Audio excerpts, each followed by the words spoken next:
I want to talk about how the state of Vermont has a bad plan to distribute and allocate its COVID vaccine. If you're not living in Vermont, maybe this video will pique your interest as to how your own state is doing this. But if you are a Vermonter, let's dive in. The first round of people who were vaccinated followed the CDC recommendations. They were two groups of people: long-term healthcare, essential healthcare workers, and then elderly living in long-term care facilities. Now, ideally, we would have enough vaccine that everybody could get it overnight. Snap, bada bing, bada boom, we're all good to go. The fact that it's limited is exactly why we have a vaccine schedule. So that, for me, makes it a curiosity why we would have two groups that tie for first to receive that first batch of vaccines to begin with. And I want to explore the two different reasons why those groups were in. The first group, the healthcare workers, it's obvious. They're part of the critical infrastructure. Without them, the whole system is compromised. The second group, obviously elderly are more susceptible or likely to die or get very ill if they get COVID. And then obviously living in communal housing makes you more susceptible to catching COVID. So that makes sense too. However, if we had to label these reason one and reason two, and we have to choose which one is more important. They're both important and all lives are important, of course. I'm going to choose the first reason.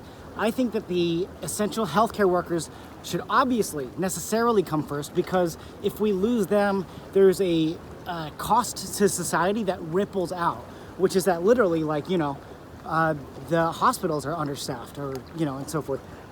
So I think that's a really important distinction to make. Now, Vermont has deviated from the CDC guidelines moving forward.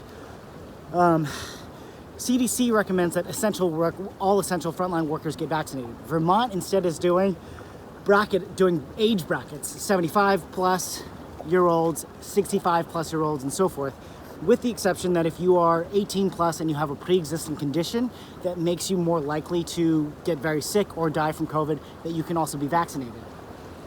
Now, I have no problem with these people being vaccinated, but I have been thinking a lot about this concept that I don't think anybody, let's just put it this way, everybody or anybody who has to potentially be exposed to COVID should receive a vaccine before anybody that does not. And to illustrate this, I'll give you an example of two different people. The first is my girlfriend. She's a frontline worker. She works retail and she gets paid minimum wage. And she likes her coworkers and yada, yada, yada. But the reason why she works is because there is rent to pay and a child to feed. If she does not work, the rent is not paid and the child is not fed. So she must work. Person number two, I go to this gym and there's a sauna there, which I love to use. And there's a man there who does not like to let anybody else in there. And he says it's because he's 70 years old, he's being very precautious. I can respect that. As the vaccine is rolled out, I fully believe that my girlfriend and every other essential worker should receive the vaccine before this man, who I presume is retired. I mean, if he's working, he's a frontline worker, then of course, right? But I presume that he's retired.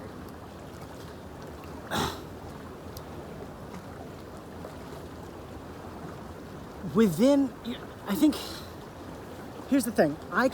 This guy, he doesn't want anyone else in the sauna, and I can respect that he's taking precautions. Even though we're wearing masks, we're more than 6 feet apart, and it's too hot for COVID to live, I can respect the fact that he's being super cautious. But at the end of the day, we have to acknowledge the fact that he's at the gym and at the sauna, as I am, because he wants to be there, not because he has this existential need to be there.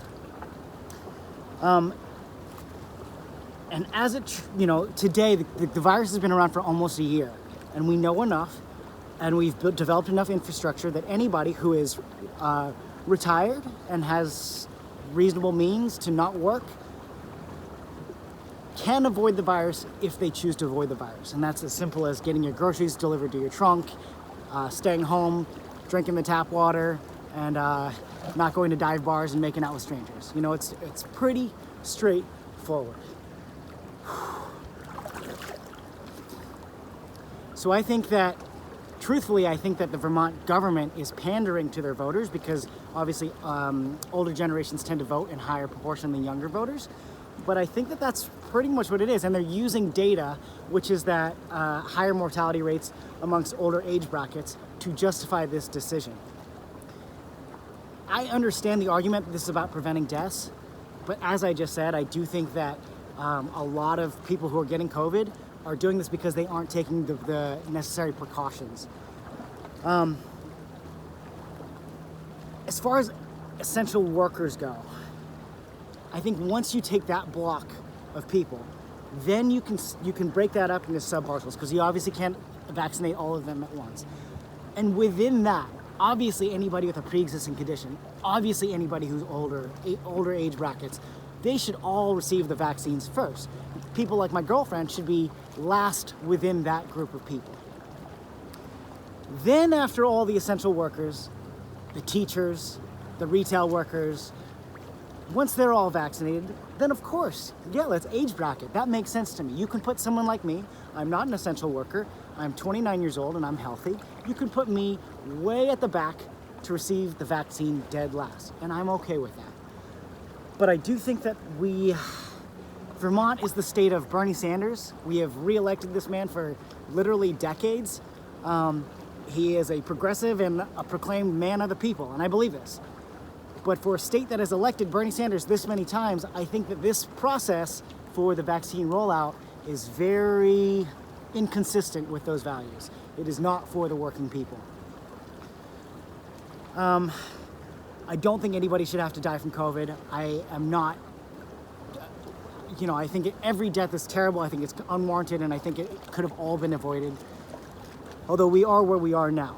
And I just want to go back to the principle that I think that there are clearly some people who are put in positions for existential reasons where they have to be exposed to the virus, and I think they should be prioritized for receiving the vaccine over people who are not in that position. And that's why I think Vermont could do a much better job of the vaccine rollout. My name is Rocket. If you're watching this video on this channel, these series for the first time, basically I'm just doing this a series of reflections talking about topics that I think are under-discussed, with perspectives and opinions that I think are not necessarily always shared, or maybe the most, common. That's it for now. Stay safe, love hard, and live well. I wanted to add one more thing. I forgot to mention. There's something that has been mentioned in Vermont's vaccine allocation plan, is this idea of giving, prioritizing people of color or minority groups, giving them priority for vaccine allocation over others. As a minority, I'm going to say outright that I think that's racist. I think it's a terrible thing to prioritize any race over another race. I just think it's terrible. And I think that, again, they're going to point at the data and say, well, death rates are higher in these minority communities, or virus contraction rates. That's a different issue. That is about protection, that's about culture, it's about education, it's about understanding. But to actually prioritize the physical safety and well-being of one group of people based on their phenotype or their race is terrible, and I think should be seriously reconsidered. That is it. Okay, love hard, live well. Peace out.